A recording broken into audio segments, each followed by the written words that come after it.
Okay, friends, yesterday we had a blockbuster announcement that I made a video about yesterday, how the Department of Education has decided to stop FFEL loan holders from taking advantage of the debt cancellation unless they applied for a direct consolidation loan before September 29th. This is devastating. I feel terrible. Even though I was able to complete my consolidation, it was completed on the 20th or the 19th or something like that of September. I just got in under the wire. I actually applied back in August though, so I think it would have been fine. But this makes me so sad because those who have been paying on their student loans for decades and had tons of forbearance interest added to their principal are the ones that would need the relief the most, and they are going to be the ones who are shut out of it. I'm not happy about this. Even though it's not directly affecting me, I know what it's like to have those old student loans sitting around and you don't know why your balance is not going down. You're paying extra, something's happening, your lender is not communicating with you, they're giving you smoke and mirror type answers. I know how that is, and it frustrates me to think that so many people are still experiencing that.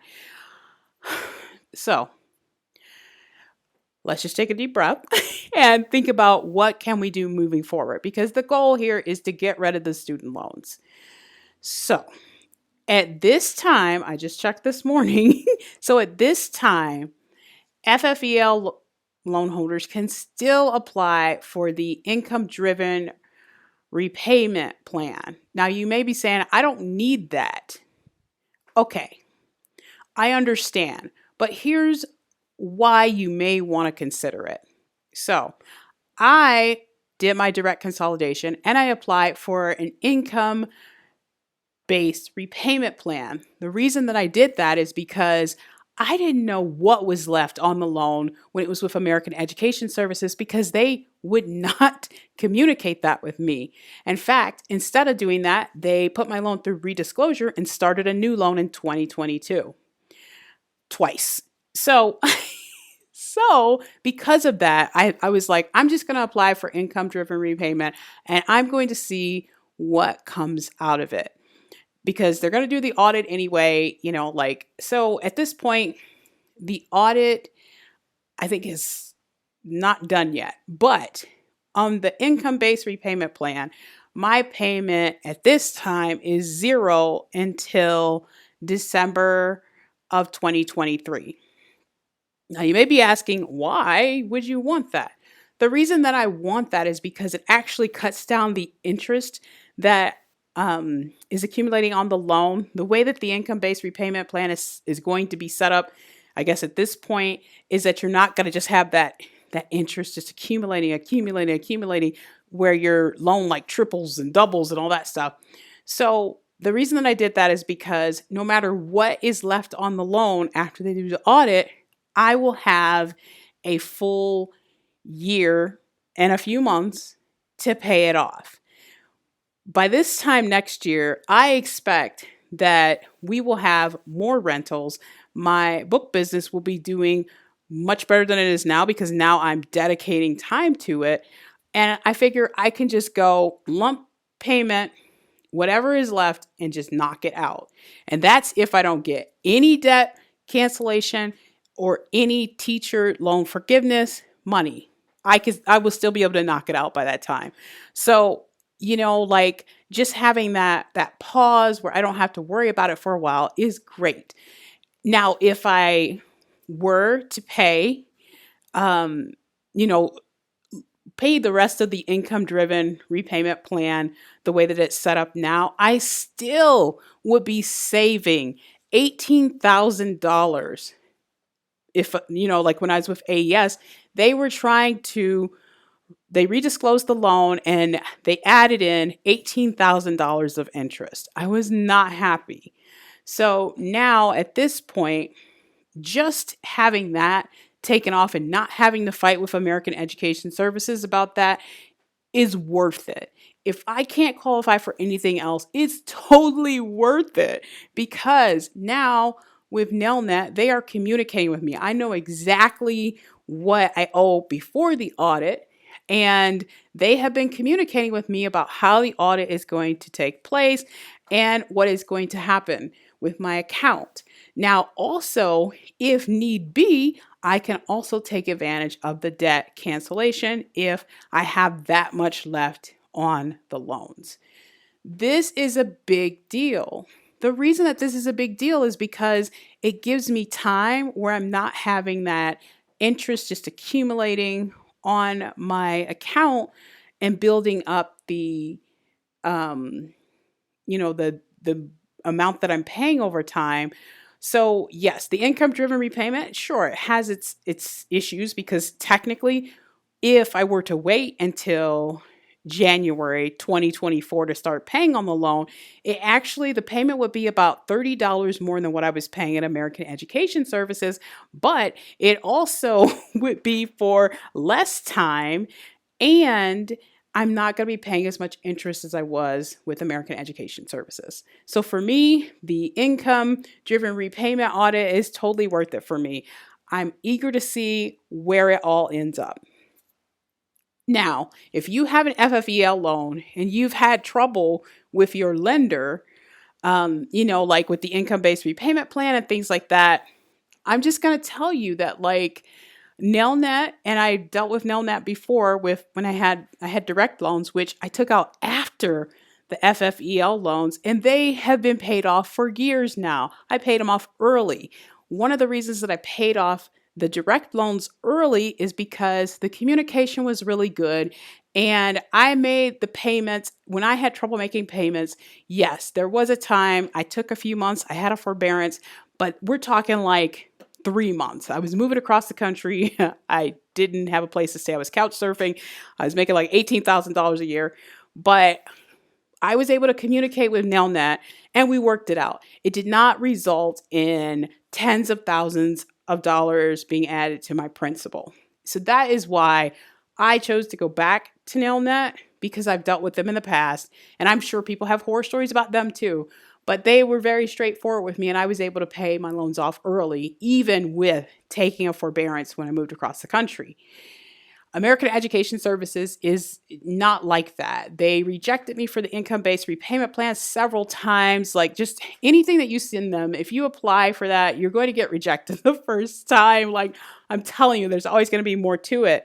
This time I sent in the application, Nelnet approved it, and I'm set up. So now I don't have to worry about this loan until December 2023. And that makes me super happy because it gives me time. It takes the pressure off so I can build my businesses. And then when the payment is due, whatever's left of it, I know we'll be in a position to just knock it out. So that could be a reason why you may want to consider the income-driven repayment audit. You have to do a direct consolidation to take advantage of it. Now, I don't know how much longer this is going to be available. I actually received an email from American Education Services in late July about it, and that's why I was consolidating in the first place. I actually started my consolidation process before the debt cancellation was announced because I knew if I could get into the income-driven repayment plan, and actually this plan for me, it doesn't have any forgiveness worked into it because I don't owe enough. But what it does have is a period of time where I don't have to worry about this loan and I can build up to just knock out what's left. And I'm going to do that because right now I want to focus on our businesses. I want to focus on getting more rentals and writing books. So if you are in a position where you think the income-driven repayment audit might help you because they're counting past payments. It's not like you're starting over from scratch. You're not going to have to do the full 20 or 25 years or whatever. So what you want to do is call and talk to them about it because obviously things are changing rapidly. And it's very interesting because this has been around since April and there were no lawsuits about it. There's something about just the actual cancellation of any of the debt that is freaking out some of these states.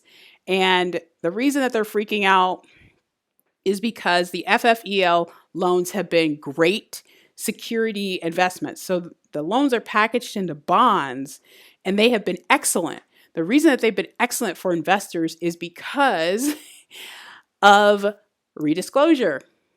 If your student loan lender is constantly redisclosing your loan and constantly putting you into forbearance so that it accumulates interest that they can add to the principal, then your loan is never ending.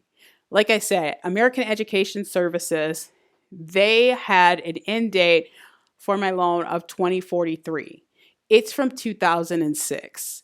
That is why when I heard about the income driven repayment audit, I was like, I am totally doing this because I know that I'm in better shape than what American Education Services is saying, and I just need somebody else to go through it. Now, one thing that I am going to ask questions about is whether or not my entire payment history made it to NailNet, because like I mentioned in another video, which by the way, I took the videos down because I didn't want people to get confused, because I completed the direct consolidation and I was telling people to do that, but now all of a sudden abruptly they can't. And I don't want to put that out there and confuse people even further, because this is meant to confuse you. I mean, because really all that the Department of Education had to do was, when the announcement was made, all they had to do was tell people, you just need to complete a direct consolidation. If they really wanted people to know, they would have done that. Also in 2020, when the payment pause was put into place, if they really, really cared about people with these FFEL loans, they would have said, we'll do a direct consolidation. Be aware that like if you have different interest rates, your interest rate might go up a little bit because it's going to be an average. But if you do the direct consolidation, then you will be able to enjoy this payment pause. That would have been great for people who lost their jobs or were laid off, but the government never said that. You could find it. Where did I find it? On YouTube. A guy making finance videos said that in 2020. And I was like, well, why haven't I heard of this? But after I researched it, he was totally right. That's all you had to do was just do a direct consolidation. So now that the word is getting out, all of a sudden the government has backed off and they're saying, oh, no, well, if you didn't consolidate before September 29th, then you can't take advantage of the debt cancellation. When actually, those are the people that need it. The people who have had tens of thousands of dollars added to their principal. So I'm not happy about this. I hope that I can share something that can help people, because I feel so bad. I feel like I should have been screaming from the rooftops. I did make videos about the direct consolidation and FFEL loans and things like that. But I know how scary it can be to just do that direct consolidation because you're starting over from scratch. I know how that feels. So I totally understand why some people hesitate it. But if you think that the income-driven repayment audit can help you, then I think that you should do some research on it, because obviously things are changing rapidly. And now the debt cancellation really triggered a lot of people. I think it's because it's such a political thing. It's, the debt cancellation is a political move. We know that, but also the reaction to it on the other side of the aisle is a political move as well. So take the politics out of it. Try to evaluate whether or not you think the income-driven repayment audit will help you. And then do your research, call studentaid.gov, make sure it's still going on. It says so on their website, but just as always, when student loans are involved, I don't care who's giving you the information. It can change like in a day, like we just saw. So I would recommend doing some research. And they say, they said, the changes would happen in the fall and you would see it in your account and things like that. And they were just saying that you need to have it done by the end of December of this year, of 2022. But I don't trust them. If you want to do this, call today, find out if it's still going on, and then get it done, because they may end up changing this as well. So that's all for now. I hope it was helpful. I feel so bad. I want people to be free of this debt, and I understand how these student loans work. I'm going to explain a little bit more about that in the next video. Well, possibly in the next video. It's complicated. I'm going to talk a little bit about slabs, which are the student loan securities, and the reason that this backlash is happening. So stay tuned for that. Even though FFEL loans should be going away soon because the program was discontinued in 2010, there's a reason that they might be staying around a lot longer than it seems like they should.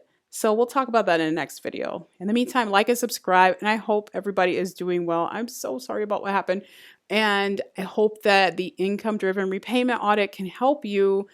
Like I said, do your research because everybody's situation is different, but just look into it while you still can.